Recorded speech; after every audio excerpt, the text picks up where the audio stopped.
Hello guys, welcome back to my channel. Video kali ini akan membahas bagaimana proses penciptaan dunia dalam mitologi Yunani.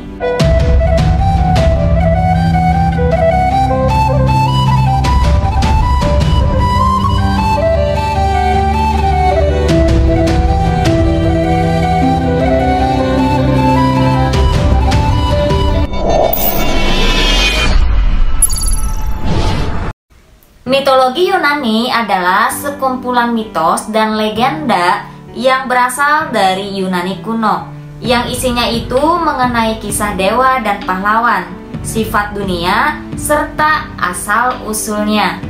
Sebelumnya aku ingatkan kalau cerita ini hanyalah mitos pada zaman Yunani kuno. Kalian pasti sudah mempunyai agama, keyakinan, kepercayaan. Jadi cukup dengerin kisahnya dan nikmati keseruan ceritanya saja ya guys. Dalam beberapa videoku sebelumnya sudah membahas tentang makhluk mitologi, kisah para dewa dan dewi dari mitologi Yunani. So, kalian pasti sudah pernah mendengar nama Zeus, Poseidon, Hades, Persephone, Demeter, Eros, Athena, dan masih banyak lagi.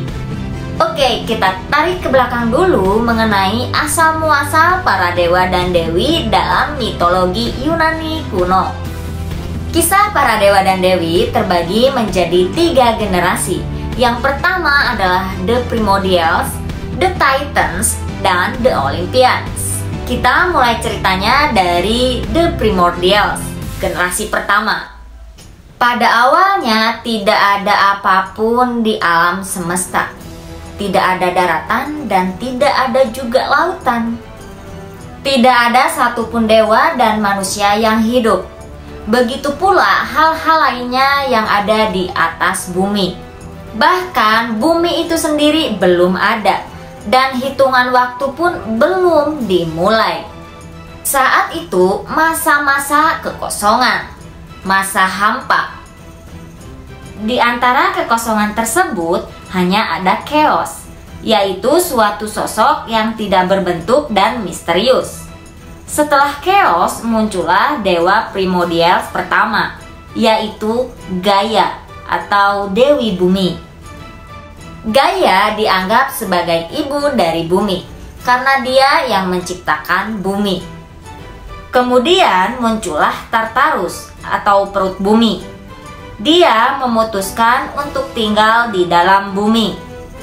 Tartarus itu mirip dengan Underworld, daerah kekuasaan Hades. Bedanya kalau Tartarus ini lebih dalam lagi dari Underworld. Dan di masa depan nanti Tartarus akan menjadi tempat penyiksaan atau neraka. Setelah Tartarus muncullah Eros, Dewi Cinta. Nah, setelah adanya Eros, Chaos, dan Gaia, mulailah mampu membentuk segala sesuatunya. Dari Chaos terciptalah Nyx, malam, dan Erebus, kegelapan. Mereka adalah tempat gelap dan tidak berujung, yang ditinggali oleh kematian. Kemudian Erebus berhubungan dengan Nyx, yang melahirkan Aether, artinya cahaya, dan Hemera yang artinya hari. Setelah itu, Nyx secara partenogenesis atau tanpa melakukan hubungan seksual melahirkan beberapa dewa. Nah, setelah anaknya lahir, Nyx menyuruh mereka untuk keluar dari kegelapan. Sementara itu, Gaia secara partenogenesis melahirkan Uranus, yaitu dewa langit, Aurea, yaitu gunung, Pontos, yaitu dewa laut, dan Nesoi. Anak-anak mereka lah yang nantinya menjadi generasi kedua, The Titans. Dilihat dari sisi manapun, Uranus setara dengan ibunya. Tidak lama kemudian, Uranus menikah dengan Gaia dan menjadi penguasa dunia. Jadi ceritanya itu anak menikahi ibunya. Itu hal biasa dalam mitologi ya guys. Dan awas loh, jangan ditiru ya. Uranus menyelimuti seluruh tubuh Gaia. Bersama-sama mereka melakukan hubungan dan melahirkan beberapa anak. Hubungan mereka melahirkan 3 anak pertama yang bernama Briareus, Cottus, dan Gyes. Mereka merupakan monster raksasa berkepala 50 dan bertangan 100 yang disebut Hecatoncheires. Ukuran mereka sangat besar dan mereka juga sangat kuat. Karena penampilannya yang mengerikan, Uranus merasa takut jika suatu saat nanti salah satu anaknya akan merebut gelarnya sebagai penguasa dunia. Karena hal tersebut, ia membenci anak-anaknya dan memaksa mereka untuk dikurung. Setelah 3 Hecatoncheires itu dikurung, Gaia melahirkan lagi 3 orang anak yang bernama Arges, Brontes, dan Steropes. Mereka bertiga adalah seorang raksasa bermata 1 yang disebut Cyclops. Selain terlihat menakutkan, mereka juga memiliki kekuatan yang sangat mengerikan. Mereka mampu menciptakan guntur dan halilintar. Lagi-lagi hal itu membuat Uranus ketakutan. Uranus mengikat para Cyclops dan melempar mereka ke alam bawah yang disebut dengan Tartarus. Uranus tidak sadar bahwa perbuatannya ini akan memicu peperangan antar dewa selama berabad-abad berikutnya. Sedih bercampur marah yang dirasakan oleh Gaia karena kehilangan anak-anaknya. Gaia menahan semua itu, lalu melahirkan lagi beberapa anak. Mereka adalah para Titans yang berjumlah 12. Mereka merupakan Titan pertama yang terdiri dari 6 Titan pria, yaitu Coeus, Titan kecerdasan, Crius, Titan rasi bintang, Kronos, Titan waktu, Hyperion, Titan cahaya, Iapetus, Titan kematian, dan Okeanus, Titan laut. Serta 6 Titan wanita, yaitu Mnemosyne, Titan ingatan, Phoebe, Titan peramal, Rhea, Titan keibuan, Theia, Titan penglihatan, Themis, Titan hukum ilahi, dan Tethys, Titan air tawar. Nah, merekalah yang nantinya menjadi leluhur para dewa. Para Titan sangat berbeda dengan saudara-saudaranya. Titan adalah makhluk dengan karakteristik manusia. Mereka tidak menyerupai monster sama sekali. Namun, tidak ada satupun dari mereka yang berani, kecuali si bungsu, Kronos. Akhirnya, Gaia bersama Kronos menyiapkan suatu jebakan untuk Uranus. Di malam hari ketika Uranus sedang tidur, Kronos, anaknya Gaia yang paling cerdik, melaksanakan perintah ibunya. Dia pun memotong alat kelamin Uranus dengan menggunakan sabit. Dari darahnya muncullah para nymphs atau peri, dan Furies, the gods of vengeance, dewi pembalasan. Lalu potongan alat kelamin Uranus dibuang ke laut.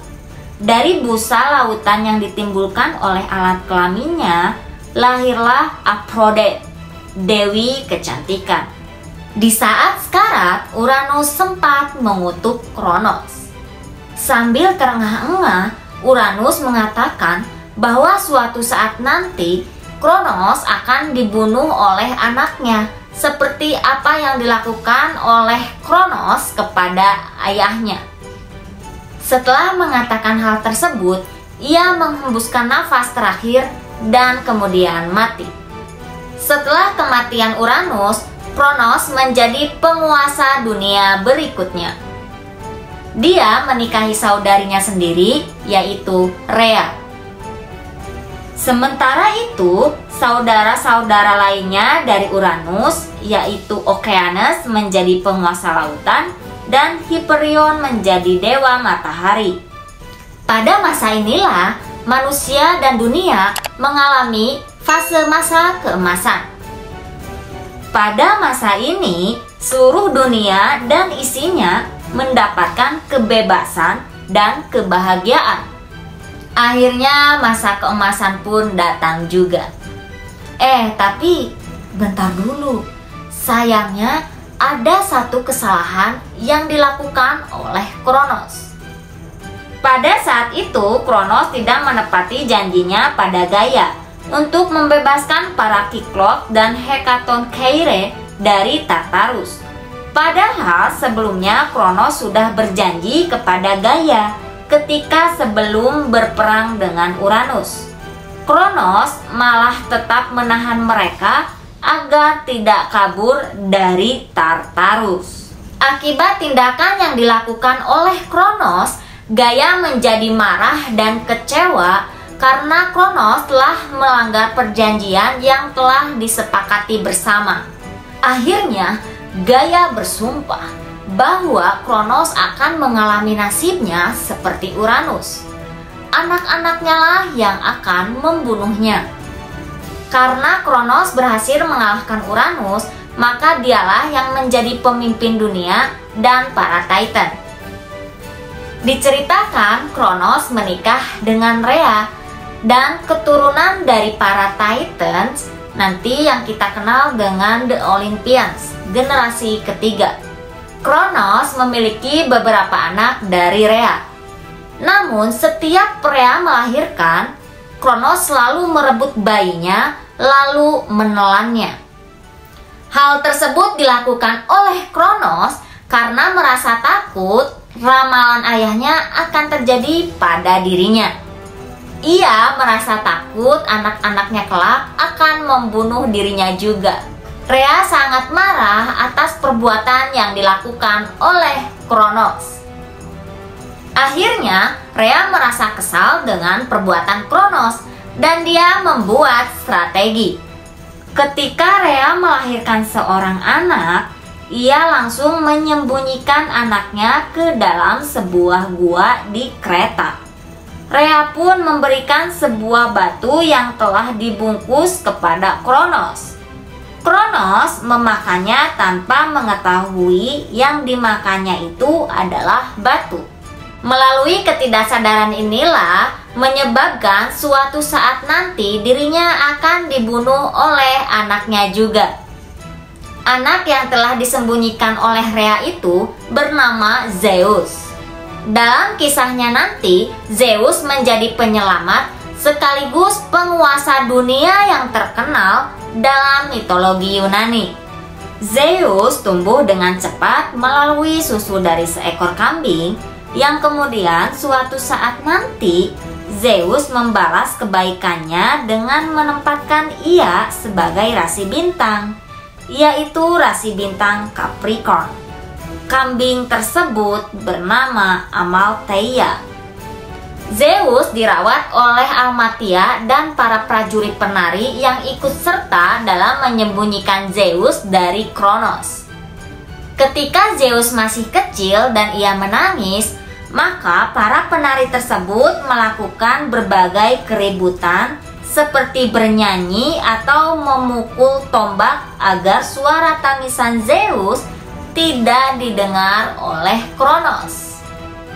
Ketika Zeus menjelang dewasa, ia suka berkonsultasi kepada Metis, yaitu Titan kebijaksanaan dan kepandaian yang telah dinikahinya. Zeus ingin melakukan balas dendam dan menyelamatkan saudara-saudaranya dari genggaman Kronos. Metis pun membuat sebuah obat atau ramuan dan diberikan kepada Zeus untuk melawan Kronos. Pada suatu hari, Zeus memberikan obat tersebut kepada Kronos dan akhirnya memuntahkan anak-anaknya yang dulu pernah ia telan. Mereka adalah Hestia, Demeter, Hera, Hades, dan Poseidon. Karena kelimanya adalah dewa, mereka immortal dan mereka tidak terluka sama sekali. Sebagai rasa terima kasih, mereka pun mengangkat Zeus sebagai pemimpin mereka. Namun, Kronos belum kalah. Ia mengajak para Titan untuk maju menyerang Zeus dan saudara-saudaranya. Seluruh Titan ikut serta. Bahkan, Atlas mengajukan diri untuk memimpin peperangan. Peperangan yang dikenal dengan Titanomachy atau War of the Titan, yang artinya perang Titan. Perang ini terjadi antara para Titans dan Olympians. Ada seorang Titan yang memiliki kemampuan untuk melihat masa depan. Namanya adalah Prometheus. Ia telah mengetahui akhir dari peperangan ini, dan peperangan ini akan dimenangkan oleh Zeus. Maka dari itu, ia mengajak saudaranya Epimetheus untuk bergabung dengan pihak Zeus. Selain itu, Zeus juga pergi ke Tartarus dan membebaskan Cyclops serta Hecatoncheires. Sebagai rasa terima kasih, Cyclops memberikan petir kepada Zeus, Trisula kepada Poseidon, dan Helmet of Invisibility kepada Hades. Dan Hecatoncheires ikut serta menjadi pasukan Zeus. Perang pun terjadi. Hecatoncheires melemparkan ribuan batu-batuan besar kepada para Titan. Karena banyaknya batu-batuan yang dilemparkan, para Titan mengira bahwa itu adalah gunung yang dilempar-lemparkan kepada mereka. Dengan serangan dari Zeus dan para dewa lainnya, akhirnya para Titan yang melawan Zeus dapat dikalahkan dan dipenjarakan di Tartarus. Kecuali Atlas yang diberikan tugas khusus oleh Zeus, yakni untuk menopang bumi di pundaknya. Nah, hal ini menjadi alasan mengapa peta dunia dinamakan Atlas. Demikianlah Zeus akhirnya membagi daerah kekuasaan dengan undian bersama ketiga saudaranya. Zeus mendapatkan langit, Poseidon mendapatkan samudra, sedangkan Hades mendapatkan underworld. Zeus bersama saudara-saudarinya plus anak dari Zeus membentuk 12 Olympians yang memerintah dunia dan tinggal di puncak gunung Olympus. Zeus juga dihinggapi rasa kekhawatiran yang sama. Dan setelah adanya ramalan bahwa putra dari istri pertamanya, Metis, akan menjadi dewa yang lebih kuat dari Zeus, maka Zeus pun menelan Metis. Ketika ditelan oleh Zeus, Metis sedang hamil. Ketika menelan Metis, Zeus mengalami sakit kepala yang luar biasa. Kemudian dari kepala Zeus terlahirlah Dewi Athena yang sudah mengenakan baju perang lengkap. Kelahiran dari Zeus ini digunakan sebagai alasan mengapa Zeus tidak digantikan oleh dewa dari generasi selanjutnya. Tetapi Zeus tetap tercatat sebagai asal mula munculnya Athena. Oke, terima kasih sudah menonton. Sampai ketemu lagi di next video.